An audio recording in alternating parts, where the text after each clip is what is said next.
The night my aunt slid a spiral notebook across the kitchen table and told me to just sign the last page, I already knew what my own handwriting looked like.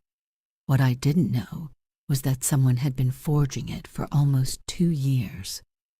I found out because of a single word. She'd spelled acetaminophen correctly. I never spell it correctly. I write Tylenol like a normal exhausted person at 3 in the morning, and I had written it that way in that notebook 1,000 times. But there it was on a page I supposedly filled out, spelled like a pharmacy label, in loops that leaned the wrong direction. So I sat there with the pen in my hand, my grandfather asleep in the next room, my aunt smiling at me the way she smiled when she was about to get exactly what she wanted, and I asked her a very quiet question. When did I write this?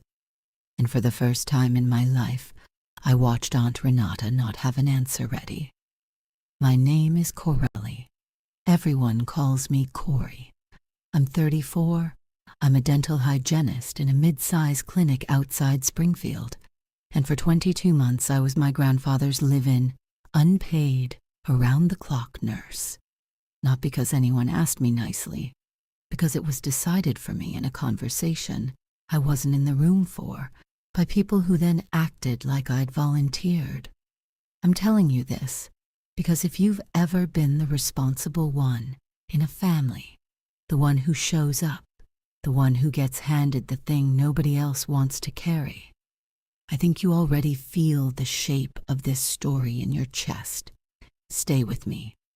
The notebook is where it all cracks open, and I promise you the reason they never wanted me to read it is worse than you're guessing. Let me back up to how I got the job I never applied for. My grandfather, Emmett, was the steady one. My mother died when I was 19, and after that he was the only adult in my life who didn't treat love like a transaction. When I was broke in my 20s, he never made me feel small about it. When my apartment flooded, he cleared out his spare room and refused to take rent. He kept a coffee mug with a chip on the rim that my mother had given him, and every morning of my childhood I saw him drink out of it, and somehow that chipped mug became my whole idea of what a family was supposed to be. Something imperfect that you keep anyway. So when Emmett had a bad fall 2 winters ago and broke his hip, and then a small stroke followed a few months later, and the doctors said he'd need consistent help at home, I didn't hesitate. Nobody had to twist my arm. I'd have carried him on my back. The twisting came later, and it came from my aunt. Renata is my mother's older sister. She's the kind of woman who runs every family gathering like she's the executive producer, who remembers what you said in 2015 and holds it, who can make a genuine kindness feel like a receipt she'll cash in someday. She has a real estate license and a big personality, and a husband, Doug, who mostly nods. And she had a very particular relationship with money, which is that she believed she deserved more of it than she had, and that her father's house was going to be how the universe corrected the imbalance. The house mattered. Remember the house. Emmett owned a paid-off place on Delmar Street, a solid brick 3-bedroom he'd lived in for 40 years. In our family, that house wasn't just property. It was the last big thing my grandfather had, and everyone knew it, and nobody said so out loud, which is how you know a thing matters most in families like mine. The plan, as Renata explained it in the hospital hallway while Emmett was still upstairs recovering, was elegant. I would move into the Delmar house. I would provide his care. In exchange, I'd have free housing, and I'd be keeping it in the family instead of paying strangers. She said the word strangers, like professional caregivers, were pickpockets. She said it would just be for a little while, until he was back on his feet. He was never going to be back on his feet. On some level, I think we both knew that. But I said yes, because saying no felt like abandoning the one person who'd never abandoned me. Here's the part I'm not proud of. I didn't ask for anything in writing. No agreement about hours, about pay, about what happened if it went on for years. Renata handled the paperwork side, she said, because she was the organized one, because she had power of attorney for his finances already, because I was too emotional to deal with the business stuff. And I let her. That was my mistake, and it's the one that made everything after it possible. I confused being trusted with being used. The first months I barely noticed the weight. Emmett was still Emmett. We watched old westerns. I learned to manage his medications, his physical therapy, his blood pressure logs. Renata gave me a spiral notebook that first week and told me to write down everything, every dose, every meal, every doctor's note, for the records, in case the state ever asks. I thought that was responsible. I filled that notebook faithfully. It became a habit as automatic as breathing. I want you to hold on to that notebook, because it's about to become the center of everything, but not yet. First, you have to understand how slowly a person gets buried. It started with me covering small costs. His prescriptions had copays. The house needed a new water heater. Renata controlled his accounts, and every time I asked her to reimburse something, there was always a reason it was complicated this week. Just float it, Cory. I'll square up. So I floated it. 50 here, 200 there. I was single. I had savings, and it felt petty to keep a ledger against my own grandfather. Then it stopped being small. His long-term care insurance had a monthly benefit, real money, meant specifically for in-home care. I knew it existed because Emmett had mentioned it once, proud that he'd bought the policy back when he was healthy so he'd never be a burden. I asked Renata about it. She told me the policy had a lot of restrictions and mostly went to his other expenses. She said it in a way that closed the subject. I stopped asking. I told myself I was doing this for love, and love shouldn't need an invoice. But somewhere under that noble little story, a small cold voice kept score, and I kept shushing it. The thing that finally made that voice too loud to ignore was my sister. I have a younger sister, Nadia. She's 29 and she's Renata's favorite, which in our family is a status you inherit, not earn. Nadia is charming and unreliable, and she's been figuring things out for about a decade. Last spring she needed a car, and within 2 weeks she had one. A clean used SUV, and I overheard her thank Renata for handling it. I didn't think much of it. People help each other. Except a month later, I overheard the second half. Nadia and Renata in the backyard, and Nadia saying she felt weird about using Grandpa's money for the car, and Renata's voice going smooth and quick. It's not his money. It's family money, and you do plenty for this family. I was standing at the kitchen sink with my grandfather's dinner plate in my hand, and I remember the exact moment. The water went from warm to cold on my fingers. Family money. I'd been floating his copays for 2 years. I'd wiped this man's face and slept in 90-minute increments and hadn't taken a full weekend off since before the pandemic ended, and my sister got an SUV out of family money. I didn't say anything. That was still the old me, the one who kept the peace so hard she disappeared inside it. What changed me wasn't the SUV, it was the notebook. Renata had started asking for the notebook more often. At first once a month, then every couple weeks. She'd take it, photocopy pages at her office, and bring it back. She said it was for the insurance company, for continuity of care documentation. I believed her because it made sense and because believing her was easier than the alternative. But that fall, Emmett's regular doctor retired and we got assigned a new one. Dr. Aldous, a younger internist who actually read charts. At our second visit, she was flipping through the care log Renata had submitted to some agency, comparing it against what I was telling her, and she frowned.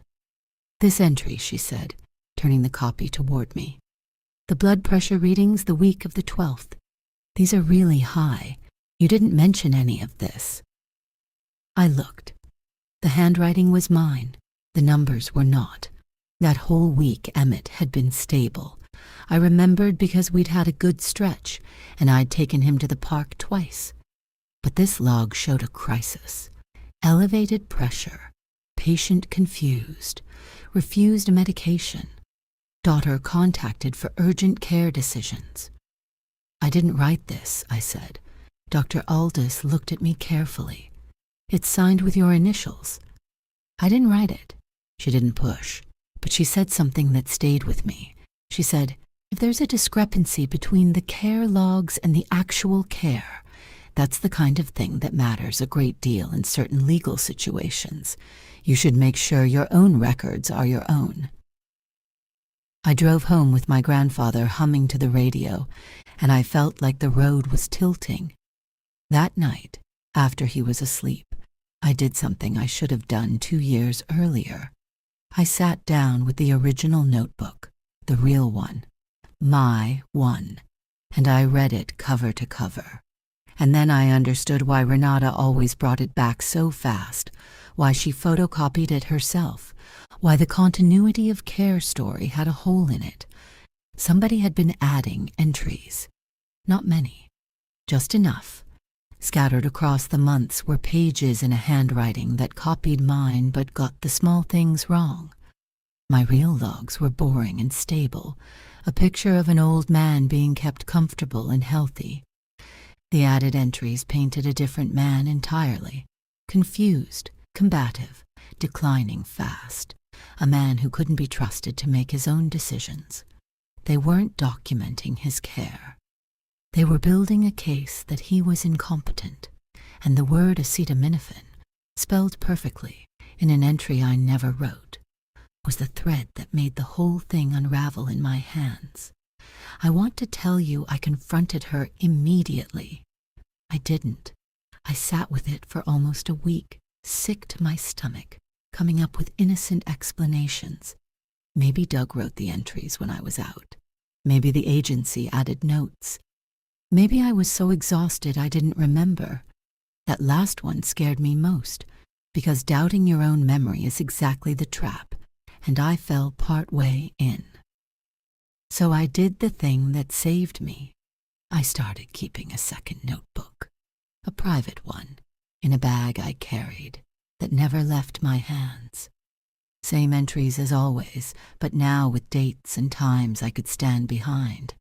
And I started, quietly, gently, asking Emmett questions. He was sharper than the fake logs claimed, some days foggy, sure, but he knew who I was, knew what year it was, knew he didn't like the new blood pressure pills.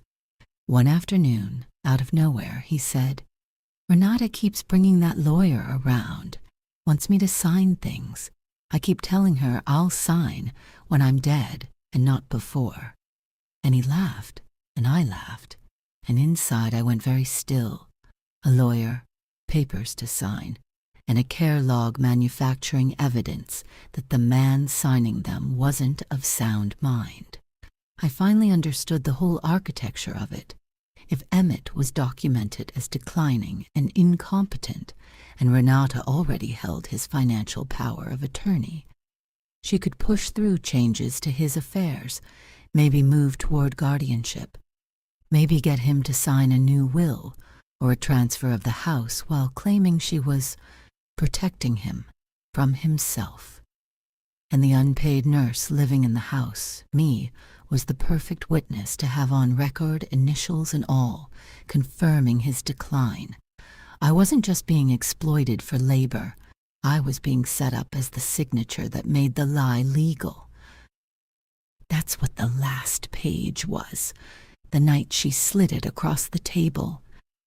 Let me take you back to that kitchen because now you know what I knew. She'd come by to check on Dad. She had that spiral notebook and a folder, and Doug waiting in the car, which was its own tell, and she flipped to a page I'd never seen, dense with entries in my style, and at the bottom a printed summary. a caregiver's statement attesting to the patient's cognitive decline and inability to manage his own affairs. "Just sign the last page," she said, "for the records." That's when I asked when I wrote it, and she blinked. "You've been writing in this all along, honey." "Some of it," I said. "Not the acetaminophen entry. I don't spell it. I never have." Something flickered across her face. Then she reached for the practiced warmth. "Cory, you're exhausted. You've been under so much strain. Nobody blames you if some days blur together. Where's the long-term care benefit going?" The pivot landed hard. She sat back. "That's complicated. His policy pays a monthly benefit for in-home care. I'm the in-home care.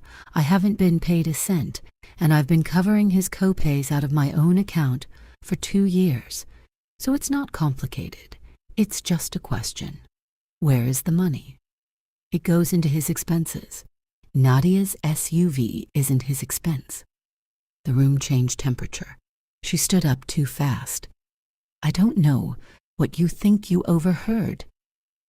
"I think I overheard the truth," I said, and my voice didn't shake, which surprised me.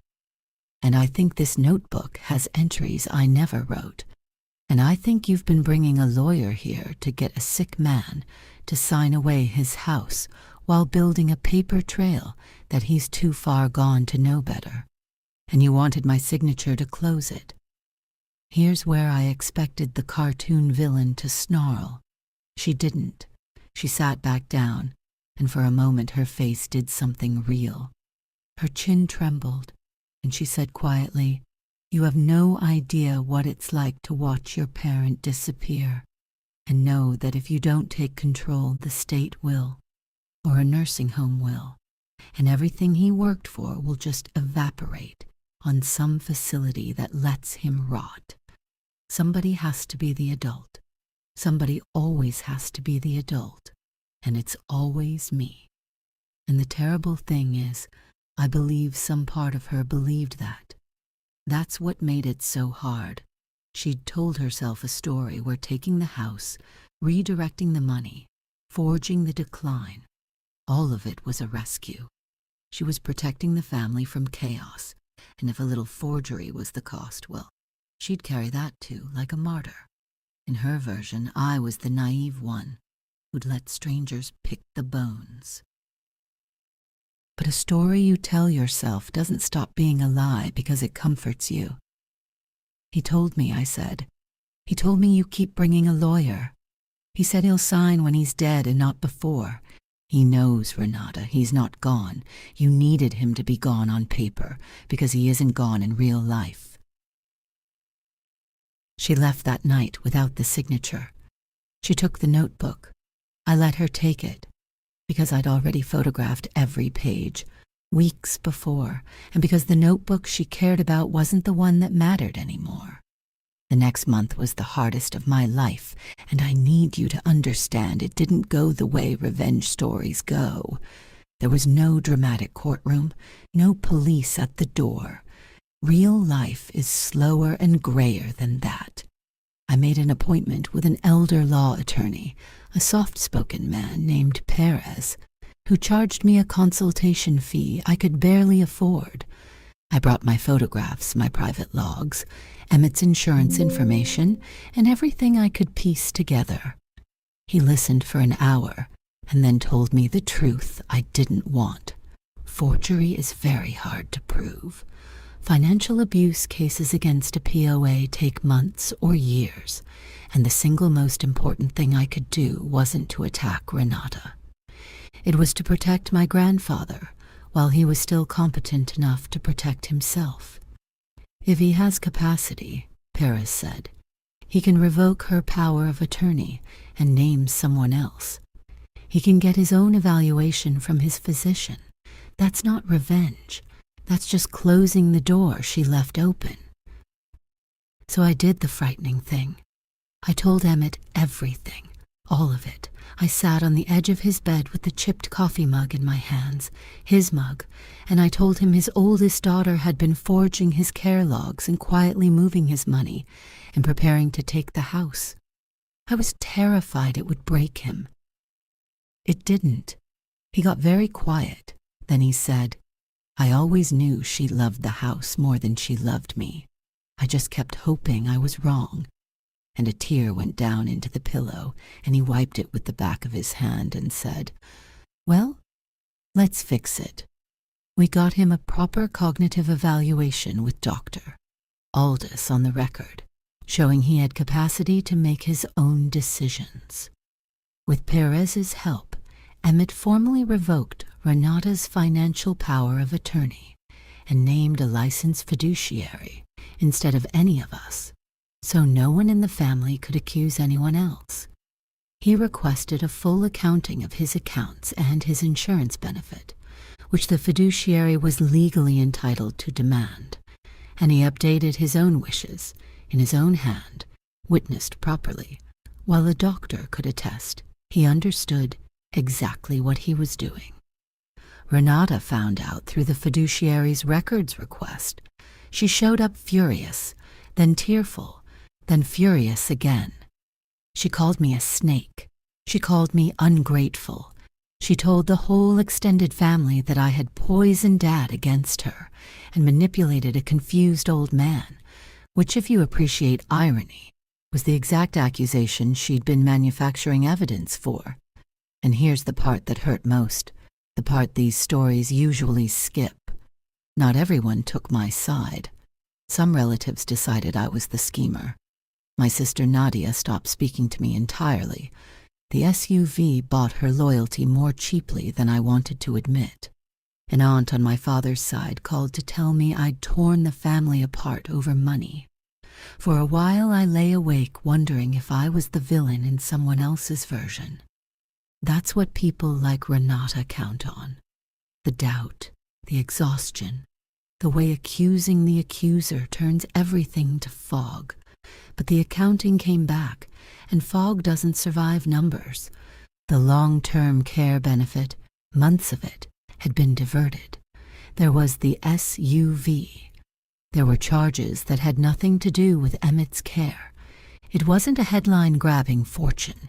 It was the ordinary, grinding theft of a man's dignity, dollar by dollar, and it was documented now by a neutral professional whose only job was the truth. Nothing dramatic happened to Renata overnight, and I've made my peace with that. There was no arrest at dinner. What happened was quieter and, in its way, more complete. She lost the thing she'd wanted most, which was control. She was no longer the gatekeeper of her father's money, his house, his story, or his decline. She was just a daughter who'd been caught, sitting outside a door that no longer opened for her. The fiduciary pursued repayment of the diverted funds through the proper channels, slowly, the way real life pays you back. Emmett didn't press for anything harsher. "She's still my girl," he said, and I stopped arguing, because it was his forgiveness to give, not mine. He lived another 14 months, good months mostly. I finally got paid properly through his care benefit, arranged by the fiduciary, and the strange guilt I felt at cashing that first check taught me more about my own wound than any of the rest of it. I had genuinely believed that being loved and being paid couldn't occupy the same room. That love had to cost me everything, or it wasn't real. It took a stolen SUV and a forged word to teach me that people who love you don't need you to bleed to prove it. He died on a Tuesday, in his own bed, in his own house, with the westerns on. I was holding his hand. The mug was on the nightstand. The house went where he wanted it to go, cleanly, because he'd made his wishes while everyone could see he meant them. Renata contested nothing because there was nothing left to hide behind. She reached out to me last month. Almost a year of silence, and then a text. "I think about Dad every day. I know you do too. Maybe we could get coffee. Family's all we have." No apology, just the old machine warming up again, testing whether the door had rusted open in my grief. I read it 3 times.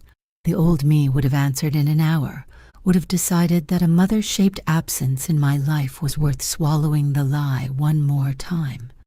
I felt the pull. I want to be honest about that.